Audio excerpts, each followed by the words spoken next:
Hayan po mga idol, kung makikita ninyo ay bising-busy ako sa paghihiwa ng mga rekadong gagamitin sa pagluluto ng pansit, at habang ako ay naghihiwa, abay parang ala Don Pepeng ang ote nyo dahil may taga-video pa. Ang saya, at syempre hindi mawawala ang kulitan. At syempre may chef din kami na ala Bombay ang datingan, at sinasangkot siya ang ibang rekado. Wow na wow, pagkagaling naman talaga, parang professional ang galawan, pero hindi mautusan ng asawa sa hugasan, aray niya. Pakitang gilas pa, tingnan ninyo naman ang aking mga kasama, busy din sila, at ako naman abay tuloy pa din sa paghihiwa ng gulay, sinasadya ko yan para hindi ako magkayod ng nyog.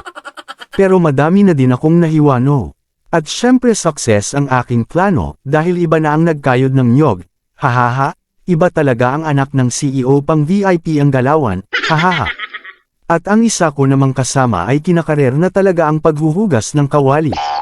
At dahil nga napansin na ng tropa ko na mabagal ako maghiwa, syempre tunulungan niya na ako, baka daw abutan kami ng Blue Moon sa pagluluto, pagka ganun ang aking galawan sa paghihiwa.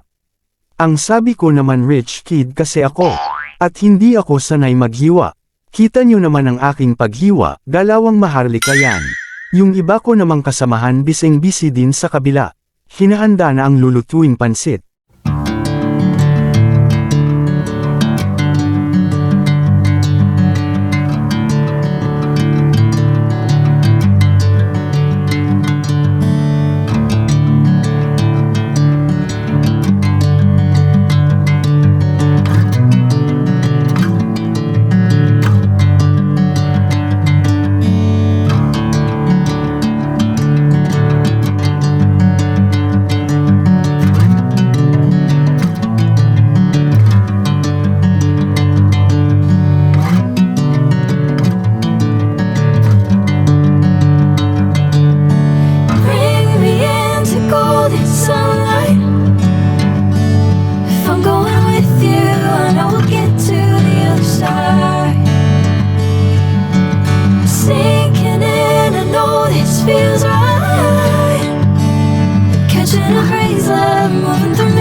Hanggang dito na lang mga idol, ang ating video.